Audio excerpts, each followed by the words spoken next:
All right. Everyone's been waiting for this one. We have too. Hey, Kyle, you know that Nick Sorensen dude you hired? What about that? Could you please give us an evaluation sensation Cha-ching! of Nick Sorensen? Here's the answer. I think Nick's doing a real good job. I've been impressed with him since the beginning. Each week, I like how he handles the defensive staff. I like how they set up the practices, and I've liked his game plans, and I liked how he's called it. So I've been real happy with Nick so far. Okay, there it is. Everything is perfect. Hey, Kyle, did you notice that your old buddy Robert Saleh got fired today? And I don't know, fans would love for you to, bring him in and send Nick back to where he came from, which is further down the staff. Yeah, not happening. I know, Possibly. Right. He didn't say that, but he said that. Yeah. He was asked about Robert Saleh and just said it's jarring that it happened so fast. They're playing for first place on Monday night. Right. And I texted him, but I haven't had a chance to do anything other than that because, Thursday night and stuff, and we're doing our thing and stuff, and we're backed up and stuff. Yeah, no doubt. But then he was also asked about Nick Sorensen, and you just heard his answer. He'd been real happy with Nick. Yeah. Loves the job that he's doing. I wonder if there was a follow-up, which my follow-up would be, okay, Kyle, put Nick aside, what's wrong with your defense? Because they are 20th in football in yards per play, and they're giving up more than half a yard per play more than they were last year under D'Amico, and even in the last year under Bob Saleh. This defense is giving up more yards than any defense you've had in the past 7 years. What's the deal? Good follow-up. It's a good follow-up. He wasn't asked that. Right. You could read that fun little Pro Football Focus stat that you just gave me, though. Yeah. What'd that say? Pro Football Focus, which grades every play from every position for every team ever, and they have graded the Niners overall. Overall. So this is a combo platter. Offense. Defense. Special teams. They are ranked number 1 in the NFL in overall Pro Football Focus grade. They have an 87.5 grade, better than Baltimore, number 2. Detroit is 3. Then it's Pittsburgh, Seattle, and then the 2 undefeateds, Kansas City and Minnesota, are 6 and 7. The Niners are number 1. Number one. So what do you make of that? Well, offensively, they're number 1. Mm-hmm. And I'm looking at overall defense. They are number 6. And here's where I take some issues. Special teams, they're number 4. What? Number 4. Based on what? 86.7. Maybe. What is that based on? I guess they're field goal kicker who can flat out tackle people. That's a great question. Thank you. He's a hard hitter. That's a good answer. Thank you. Yeah, they're leading the league in field goal kicker tackles. I know no one wants to do this because everyone likes to only get mad at the bad and not get happy with the good. Yes. But Jake Moody was having a very good year. Yes. I understand that he missed what some of you feel is the most important kick of the year. But what was he, 7 of 8, 6 of 7, 7 of 8? Something like that. Okay, so he missed one kick. Outside of that, he was very good. They also have a field goal block for a touchdown. So there's that. Yes. But what else are we looking at? Well, I think we would be looking at such things as net yards per punt attempt, which is the amount of yards your kick goes minus the amount of yards their return goes.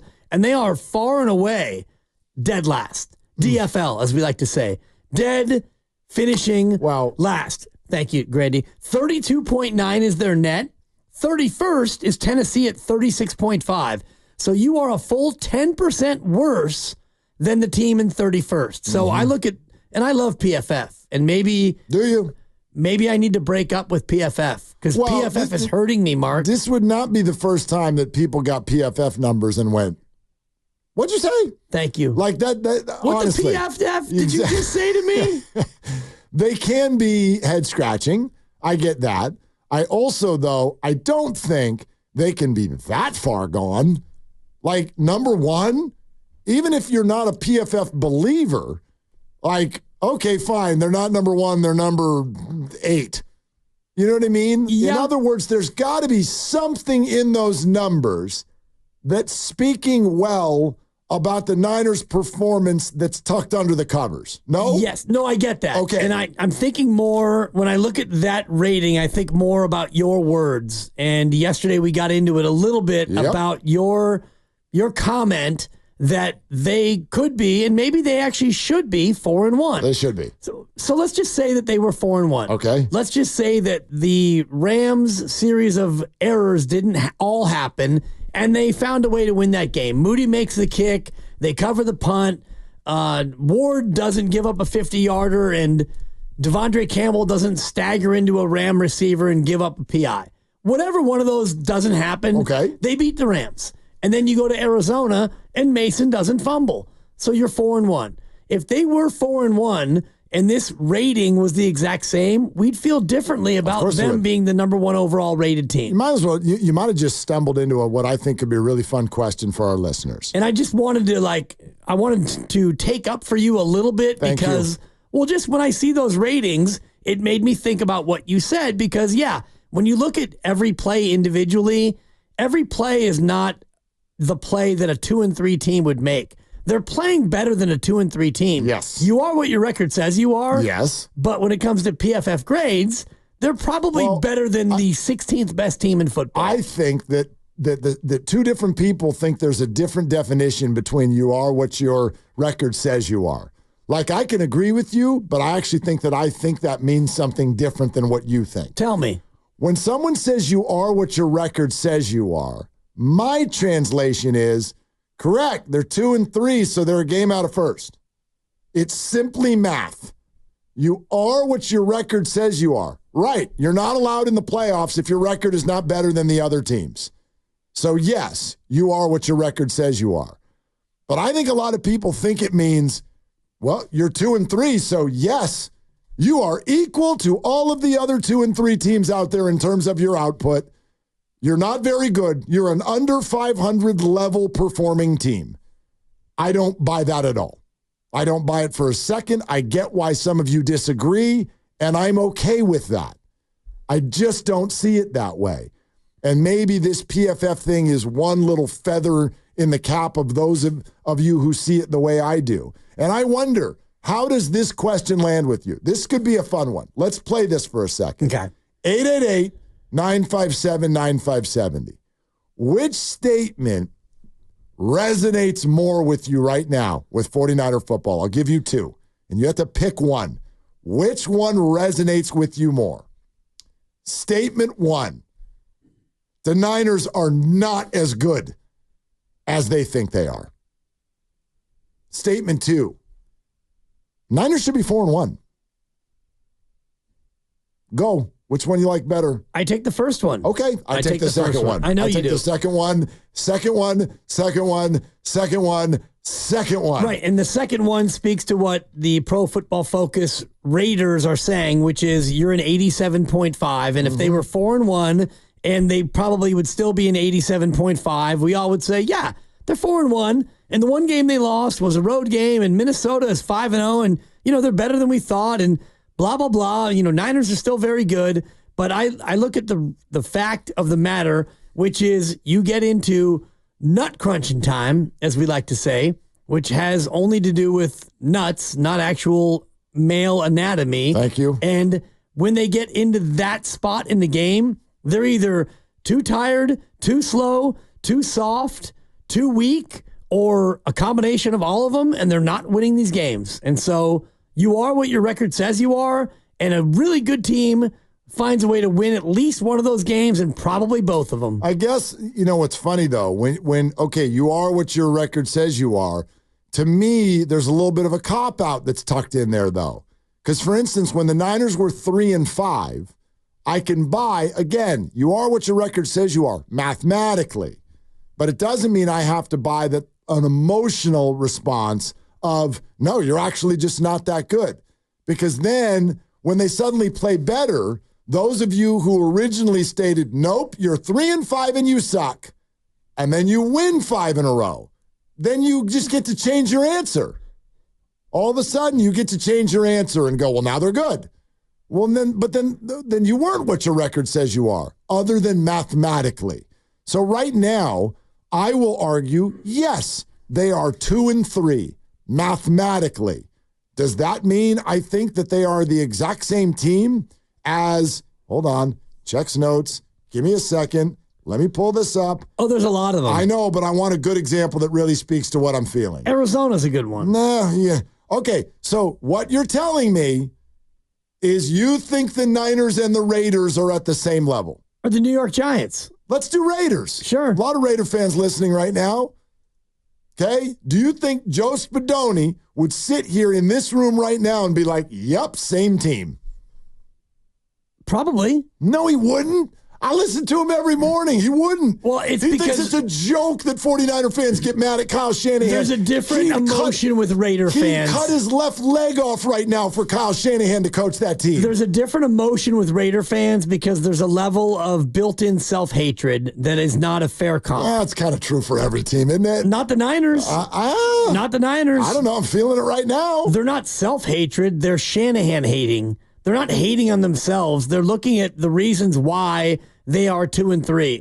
You believe the Niners and the Tua-less Miami Dolphins are the same squad? No, the Niners are a disappointment. The Dolphins, they're a nice little story. They're not a disappointment? They've got no quarterback. They're a nice little story. People are literally begging their quarterback to stop playing football. It's not a nice story at all. Well, it's a nice story that they have 2 wins because they may not win again. And if you want to look at the other 2 and 3 teams, every 2 and 3 team is not created equally. The Jets are 2 and 3. They fired their head coach. Right. The Dolphins are 2 and 3, and they have no quarterback. The Raiders are 2 and 3, and they probably want to lose more than they want to win for draft purposes. Indy's 2 and 3, and they're stoked because they have rediscovered their quarterback, who is 47 years old, and they're loving it. Again, no semantics argument, but if you're telling me everything is different. Then you aren't what your record says you are. No, you literally are. You just said that every 2 and 3 team can be different. Well, if every 2 and 3 team can be different, then I get to sit here and tell you that the Niners are way better than other 2 and 3 teams. Well, every 2 and 3 team is 2 and 3 at the end of it. Yes. And the math is all that matters. No, it's not. At the end of it. At the end of it, but we're not at the end of it. Right, and we can have this discussion about semantics, and the Giants are 2 and 3, and they just beat Seattle in a fun little plucky fashion, and so they're 2 and 3 thinking, sweet, we stole one. The Niners are 2 and 3, and they just spit on themselves again for the second time in 3 weeks. Okay, but again, if you just think all 2 and 3 means 2 and 3, well, then the Niners didn't spit on themselves because actually it turns out they stink. So it's really awesome that they've got 2 wins. Well, Thank if they God. beat Seattle, then they're 3 and 3, and we think differently about them. And New Orleans is 2 and 3, and their quarterback is getting an MRI. Right. And they lost to Kansas City unnecessarily. And threw 2. Well, not unnecessarily. They got their butts kicked all night long. He chucked it up for grabs. The Dibber. Don't be it.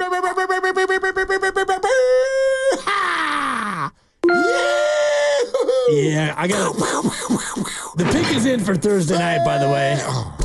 The pick is in. You should think about it long and hard this time. You better recognize. I thought long and hard about it. The pick is in. Okay, I'll save it. So listen, you guys are gonna love it. I totally get where you're coming from. I know you totally get where I'm coming from. And so I'm gonna like that. That's where I stand. I don't think all 2 and 3 adds up to the same thing. And I still believe, as does Vegas and so many of you, that the 49ers are better than this. And they should have won those games. They outplayed those teams for the majority of the game. Does that mean that those were good performances? No, certainly not the one last weekend. They didn't outplay them by enough. They're making mistakes that are coughing up games, but I don't think all losses are built the same either. You lose 56-3, okay. But if you're up by 14 points in the fourth quarter and you gag that, that's a different problem. It's still a problem, but it's a different problem. So that's all I'm saying. That's all I'm saying. And I don't even know what the hell PFF, how do they come up with this number? I don't know what the algorithm is. I just know that has to say something because the teams that they're in that list with, I do feel that they are commensurate with those teams. And those will probably be the majority of the teams that are bouncing around at the end of all of this. I don't know if the Niners will be one of them. I think they're capable. The Ravens are fantastic. Yep. We know the Chiefs. That's no mystery. We Detroit and Pittsburgh. We know the Lions. Pittsburgh will always find a way, even though they never look like they've got any talent on offense. And Minnesota is the party crasher, and I believe in them. So there's your list. But I would hope that as a Niner fan, would you be kind of encouraged by that? To know that actually there is some data that suggests that under the covers, with all the mistakes going on, there's actually also some ball moving going on. Like there's some football being played. Yes. Because you watch these other teams. Like there are a lot of callers to this radio station. I would like to buy them the Red Zone package. You need to watch some of these other teams play football. Not a lot of great football out there. Before you decide to tell everybody that the Niners suck and they need to fire their coach and Brock's not worth 60. You should watch these other teams try to move the ball. You should check it out. It's really quite a thing. But you should also look at these numbers, and I'm diving deep into the Pro Football Focus numbers, and the 49ers in run defense, they are 25th, and in tackling, and you mentioned this before. There are problems. I think they missed 15 tackles. So they were brutal. And in tackling, they're 23rd in just straight up tackling and pass rush. Pass rush, they're actually 6th, but it's really run defense and tackling in this, as far as the metrics go, where they're falling short. Rod and Vallejo on Willard and Dibs. Hi, Rod. What's cooking? Great show. I listen to you every day. Thanks, Rod. I'm going to put this out. Just let me talk for a couple of minutes. The 49ers, the NFL does not want the 49ers to be the face of the NFL. They are being San Francisco is politically a hated city, and it's showing with this officiating. You look at that first Super Bowl, Crabtree, that was a blatant hole on that last play. The referee standing right there, no flag. The first Super Bowl with the Chiefs, when Tyreek Hill on that long pass play. Bosa had been using the edge rush the whole game. He put an inside move on that Kansas City tackle, had a straight line going to Mahomes, and they had no recourse but to put a bear hug on him. That's why Bosa was crying after the game. That play the other day with J.P. Mason, they called Debo for holding, a bogus call. The 49ers, Kyle Shanahan and Jed York need to go to that NFL office and say, hey, San Francisco may be hated politically, but don't take it out on our team. Rod, I think you should keep, Rod, thank you. Yeah. You should keep cooking. The NFL Officiating Association are a bunch of Trumpers, and they hate South of Market, and they're taking it out on the 49ers with flags. I agree. No, he's not going far enough, because if you go back to 1970, John Brody against the Dallas Cowboys, which I believe was Nixon. Nixon. Might have been LBJ. John Brody. There was a roughing the passer they didn't call. You need to answer for the officials in this league. Yeah. They are on a mission. Yeah. They are on some sort of a mission, and it is not a savory one. I hate referee Dibs. Yep, what's interesting is, for those of you who watched the game this past Sunday, nobody had blank to say about the officials because they didn't call anything. If you look at the penalties in that game, there weren't many penalties called, and it was kind of nice and refreshing. It was. And I don't even know the ref's name. I know he has a different name. Bob.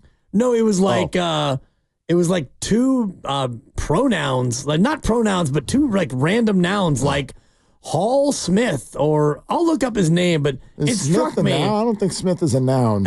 You're getting the point. Anyway, his first name was something like Locker or Hall or Cooler. Phenomenal. I'll look it up. I love a good, unique name. I'm in on that, and I'm in on politics being the reason why the 49ers are 2-3. Yeah, no doubt. Yeah. No doubt.